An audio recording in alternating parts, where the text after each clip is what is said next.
Hey everyone, this is Tommy Black, and welcome to 5 or More Questions, episode number 32. On this show, I talk with friends of mine about their current projects, stories they've never told before, and their connection to the Viper Room on the Sunset Strip. Today, we're talking to David Roach and Tim Mosher from Junkyard. They played the club many times over the years and are getting ready to play their 30th anniversary show. So let's give them a call.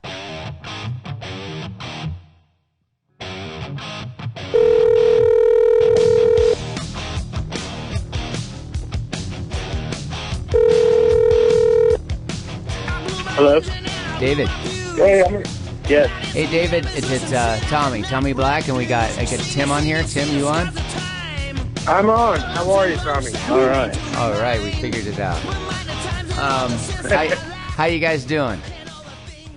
I'm doing well. Bueno. Where are you both located? Are you both in L.A. or where are you at? I'm in Ojai right now. Oh, cool. And I'm in the valley. I'm in Tarzania. So I'm stalking Izzy. Literally or metaphysically? No. No, literally. Both actually. Cool. Very exciting stuff this Saturday. It's your 30th anniversary show, right? That's what they're saying. Yeah, for all the rumor, intents and purposes. Rumor has it. Start from the beginning. I want to hear some stuff here leading up to this 30th anniversary. What sort of venues were you playing and people were you playing with in Hollywood when you were before Geffen? In the beginning, it was Anti-Club, Raji's, Lingerie, Coconut Teaser, Scream, places like that, and playing with all kinds of bands. Hangmen, Miracle Workers, Little Kings, Help Me Tim was around then. Broken Glass. Was this 89 around? What? No, 87. Mm-hmm. 87 and 88. I mean, we started in the end of 86, so we were gigging by 87. Cool. Early 87. Cool. So, like Scream, for example, was awesome. Who'd you play with at Scream? Just off the top of your head, a couple of them. God, so many people. Foggy years too. Yeah. Yeah, that was a great thing about Jane's Addiction. She'd put everybody on bills, and Social Distortion would play with PDFK. It was so open. It was great. Yeah. X would play with Jet Boy. It was always so all over the place. Yeah. It was great that way. That's why it's hard to remember you played with. There's always great bills, Yeah. Things have changed so much, as they do. But like Coconut Teaser is Hyde now. Yeah. Lingerie is who knows what. What's Raji's now? A pizza place? I don't know. Yeah. A parking lot, I think. Yeah. And for those who don't know, the likes of Nirvana, and the list goes on, played Raji's. Okay, so what year did you guys get signed? 88. Okay. So we got signed, yeah. Shortly after. What was that like? Was that, there was a Geffen signing gold rush of sorts, or what was going on at that time? It was during the gold rush, yeah. We were like everybody else. We got signed, so we were walking around town with attitude because we got signed, and got day jobs, and but we had bragging rights because we got signed. Got us into clubs free, and got us drinks bought, and it had advantages for sure. It opened doors. Yeah. And did you go on a big tour opening for some big bands? We had a hit record, and we made millions of dollars. Lost our souls, and did a VH1 acoustic whatever happened to segment, and the rest is history. Cool. For me personally, we did that was our job for about 5 years. I didn't have a real job. My job was to wake up at noon and go rehearse, sort of, for the afternoon and early evening, and then go out and party, right, till 3 or 4 in the morning. Writing. That was pretty much my job description. Writing, rehearsing, getting produced, stuff like that. Yeah. Cool. Yeah. Cool. The good old days. And then, then you guys, you reunited after a while later on, right? You did a hiatus for a bit. After it was possible, yeah. Early 90s there was no, better to just stay in. True. Lay low. And then I guess that's where I kind of came in. Like I think I did the first reunion show was 99, and that's the first time I played with the band live. Oh, really? Even though I'd sort of been involved in the periphery, so I guess this is like my 20th anniversary playing. But but we were. I mean, it seems like that hiatus was a long time, but God, what was it, like 5 or 6 years? And then it was pretty sporadic after that. It was just, we got asked by the Super Suckers to open for them at the House of Blues. Very cool. Someone had mistakenly told them that the band was together for some reason, and we said, well, okay, this is as good a reason as any. Yeah. And that began the process, and that process could be us playing a show once a year or maybe a quick tour of Spain, but then not doing it for 3 more years. It was very sporadic until probably the last, I'd say 4 years, where we started to do pretty consistently, probably 30-plus shows a year now. So, we never reformed and said, okay, let's reform and get an agenda. Let's get signed again and put out another record. There was none of that. Mm-hmm. You just keep doing it. Yeah. Well, we're not really good at game plans, it seems. So we kind of take things as they come, And then when something interesting would come up, we go, "Oh, that sounds fun," and and then we would go down that path for a while. But then we separate and go do our own thing, and, personal and otherwise. And there was many years of people raising children and things like that. Right. Time and effort, and so there's all kinds of careering going on and whatnot. And living life. Ups and downs. But we seem to come back and find some reason to get together and play. And it's just gotten more and more consistent over the years, which is interesting, Consistent enough to produce a record and, some actual real tours and stuff, so. Yeah, that's true. We had a record, full-blown album in 2017 called High Water, and that kind of happened. And we'd been touring a bit before that, and that was kind of spurred the whole doing of the whole record. And it did better than we ever imagined it would, I guess. We got on, on Little Steve's Underground Garage, the coolest song in the world, and we toured the States and England a couple times, all over. And now we're millionaires again. Now we're millionaires. So we've been spending the last 6 months counting our money. Yep. But now we have this, and then so we were. But as you know, the Viper probably, I don't know, twice a year. It seems like maybe once a year, twice a year. We love and it. we have this new. Yeah, well, we love playing there. It's like we're comfortable. We feel good. You can just make good rock, and it makes people happy in the bar, and people go crazy, I think to the credit to the original, people's, David and Chris's original concept, it was based on a pretty timeless idea that people can relate to. And so it's, as David often says, we didn't write about strippers and, the usual things that people seem to be writing at the time. It was a lot more, real life things, problems and otherwise, women, alcohol, drugs, whatever. And so I think it whether or not that was the intended idea, it's pretty timeless. It carries over that way. And the band was based on a pretty simple musical approach, which was kind of like a rock and roll, hard punk, with even the image, even the sort of jeans and T-shirt image is easier to pass through the decades than spandex and hairspray. Correct.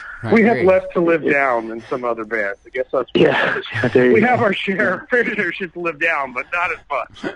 So yeah, you chose wisely early on. Yeah, clothing wise. Yeah. Sometimes we can lose a little hair, and it's not the end of the world.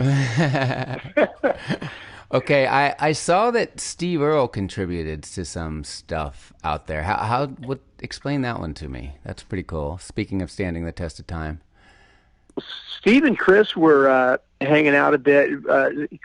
Steve was married to a girl named Teresa Ansat who worked at Geffen, and so we kind of got introduced to him through her, I believe, and him and Chris kind of hit it off, and then they flew me and Chris out to Nashville to Steve's place, and we spent a week there writing with him. Wow! And somehow we came up with that song. I mean, that we got anything done was a miracle. I mean, everybody's state of mind at that particular point in life. Steve Earle's wild years. Not conducive to putting pen to paper, productivity, good day's work in. Yeah. Well, we haven't been talking much about what since it's our 30th, and you bring up that song. Ironically, I guess I might as well get the cat out of the bag. We, for the first time, are gonna do some songs acoustic at the show, which we've never done ever.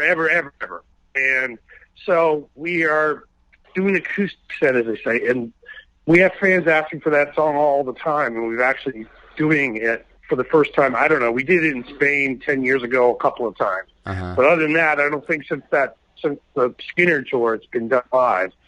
So, and we are doing an acoustic thing. I mean, I don't know if we're supposed to keep that under wraps, but we're going to play some acoustic songs, which we've never done before.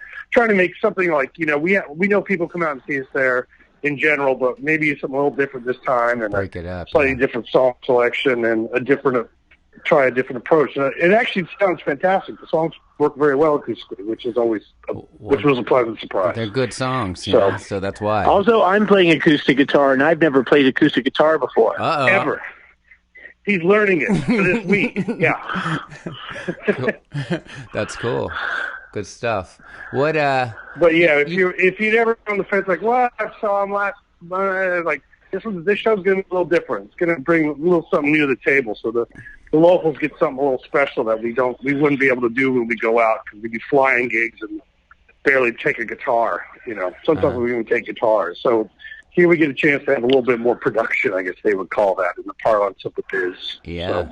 So, what do you guys think of when you think of the Viper Room, by the way? I mean, I've played there and gone to so many shows there, and I remember going the very early days where it was like a coup to even get in the door, let alone get a gig. So I always had a good time there.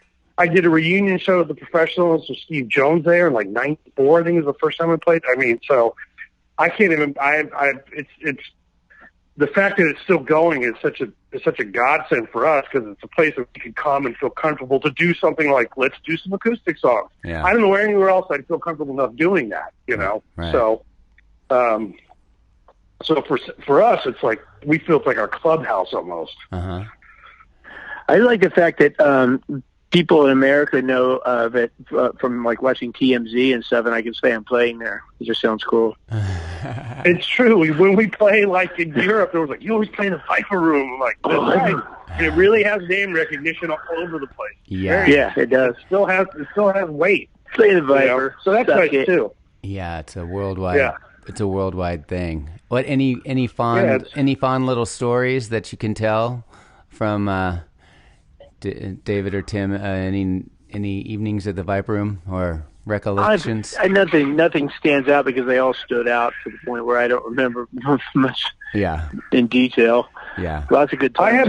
I have one memory that was like a great one. I was playing in this band Sucker Punch that Pat was in, and we were just scraping by trying to get a record deal. And it was like kind of it was a punk band. I don't know if we did a reunion show there about 5 months ago. Yes. I think it was 6 or 8 months ago. And we did a show there. And at the time, Steve from the Pistols was talking about producing the record. And so he came down, but we played this, which I guess was semi a showcase.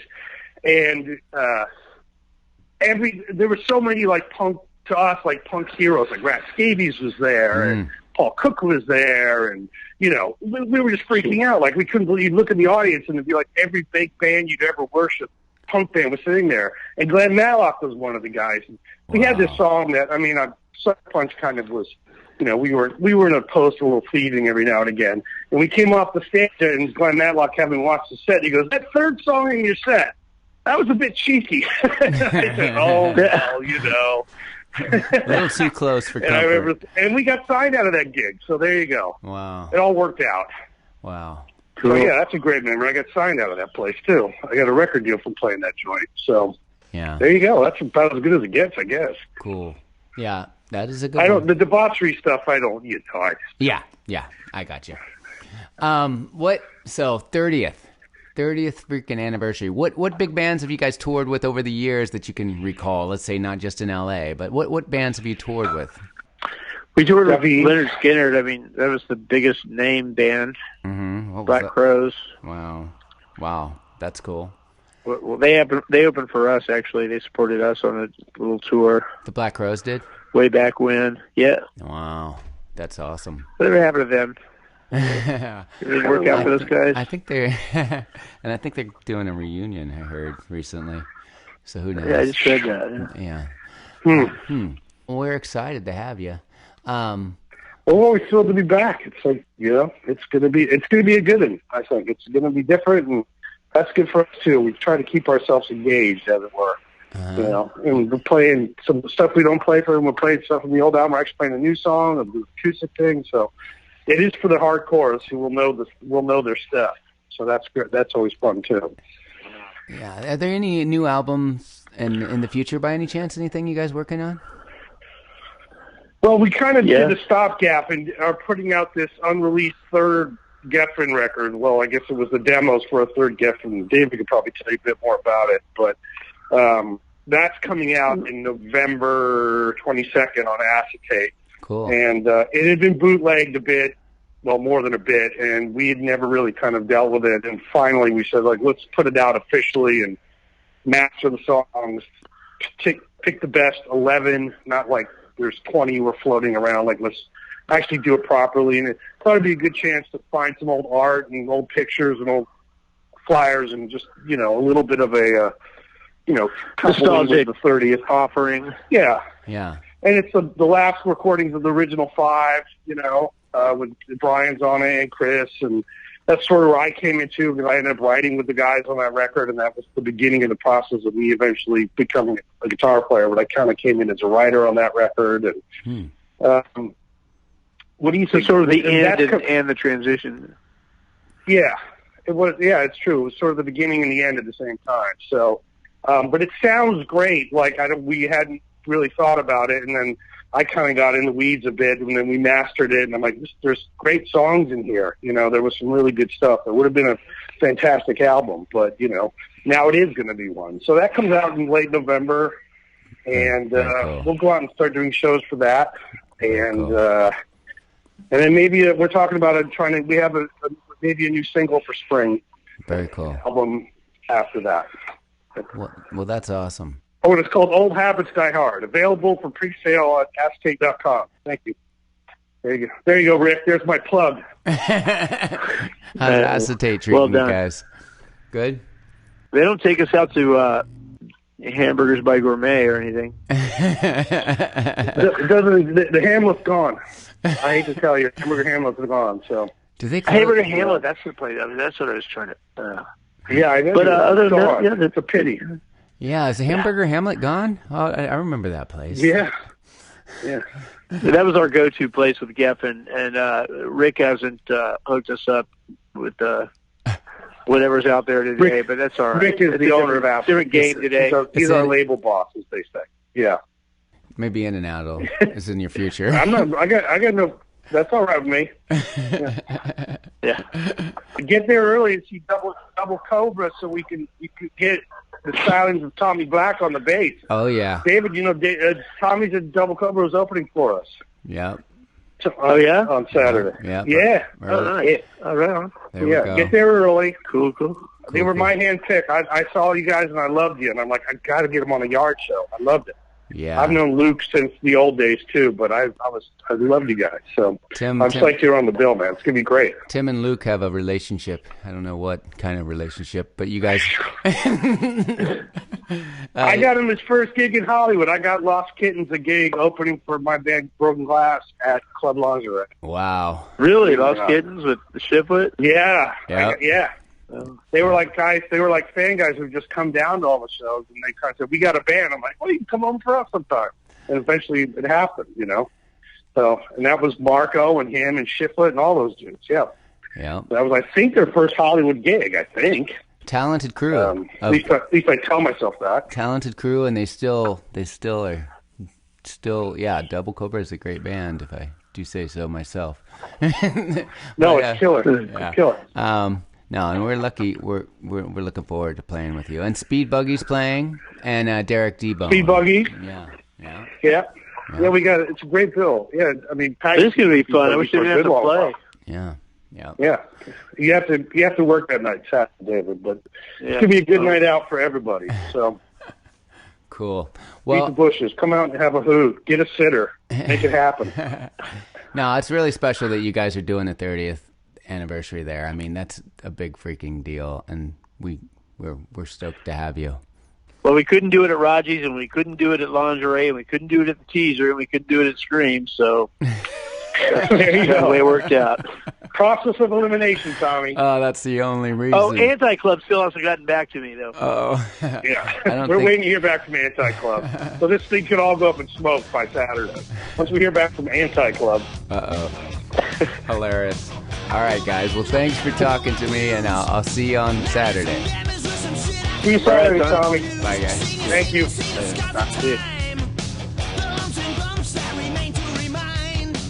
Don't forget to subscribe to 5 or More Questions with Tommy Black on your favorite podcast app, and visit viperroom.com for upcoming shows. Wow, these new Music One headphones sound really great.